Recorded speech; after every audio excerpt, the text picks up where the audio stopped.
Okay, so to do this line up, I've got my pink frosting. This is the same color pink that I used for the sweet peas. And I'm paddling it so that I can get most of the air bubbles out. I'm going to use a tip number 1 on this.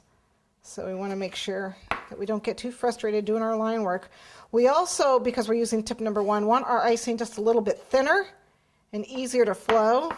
This is a little stiff. I'm going to add just a touch of piping gel to it.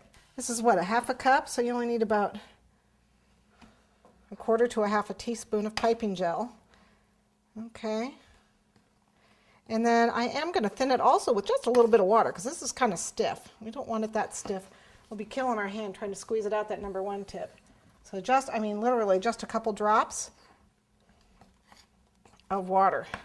That coupled with the piping gel should make this very pipeable with the number 1. And again, I'm going to use that PME seamless tip and my stocking, of course. Okay, so pull that out.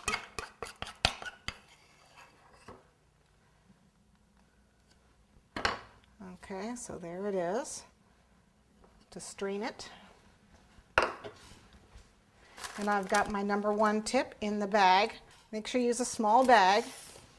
You are going to need your paintbrush and your water because we're doing a line up, and so we might want to make sure that it's directly on top of our current line.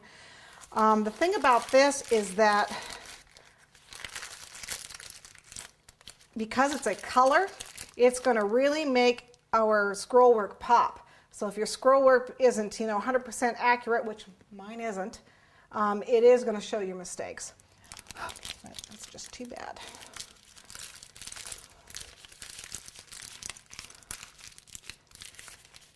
I know what I'm supposed to do. It's just getting your hands to follow what your brain knows what you're supposed to do. Okay. So with this PME, you should have good control.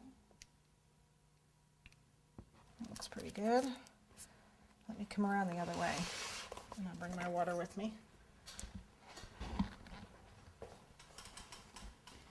Okay. Come here.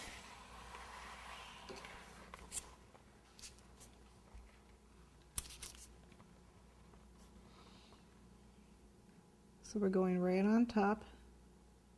Oops. Touch. Lift.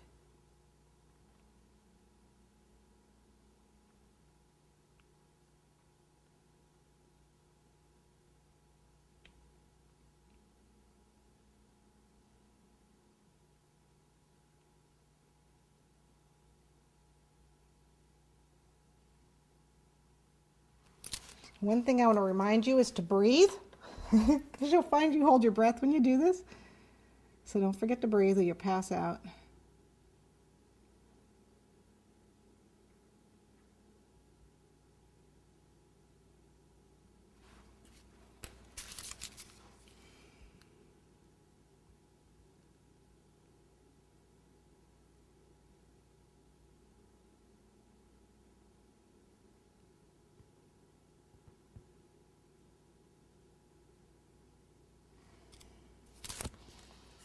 Make sure you get the tails down.